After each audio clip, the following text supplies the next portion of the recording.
Hello guys, তোমরা সকলে কেমন আছো? আশা করি তোমরা ভালো আছো। আমিও মোটামুটি আছি। আজ যাচ্ছি ডাক্তারের কাছে চেক আপ করাতে। আজ আমার 7 মান্থ প্রেগনেন্সি, ডে 8। বর্মশাই আমাকে নিয়ে যাচ্ছে, বর্মশাই আর আমি যাচ্ছি।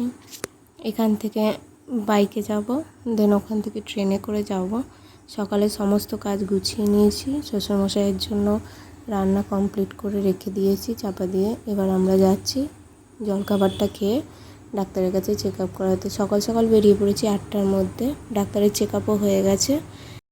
ডাক্তার তো অনেক কথাই বললেন, অনেক খারাপ কথাও শুনলাম।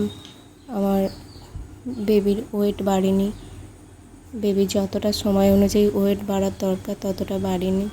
সেই নিয়ে বর্মশাইকে বলছিলাম, ওটার জন্যই মন খারাপ হচ্ছিলো। তাই ও বলল যে বাপের বাড়ি দিয়ে আসবে।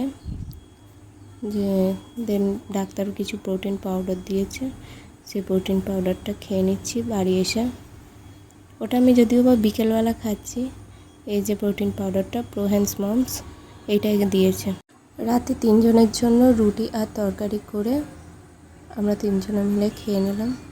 কিন্তু ডাক্তারে যেটা বললো সেটা সত্যি খুব শুনে খারাপ লাগলো। দেখি মাকে বলেছি, মাকে বললাম যে তুমি এসে আমার কাছে 2 দিন থাকো, যেহেতু আমার এখন 7 মান্থ চলছে। মা আসবে বললো, মা আসুক, মা এসে আমার কাছে থাকবে কদিন, দেন আমি মায়ের সাথে চলে যাব মায়ের কাছে। চলো, আজকের ব্লগটা এই পর্যন্তই। যদি ভালো লাগে একটু সাবস্ক্রাইব করো, পাশে থেকো।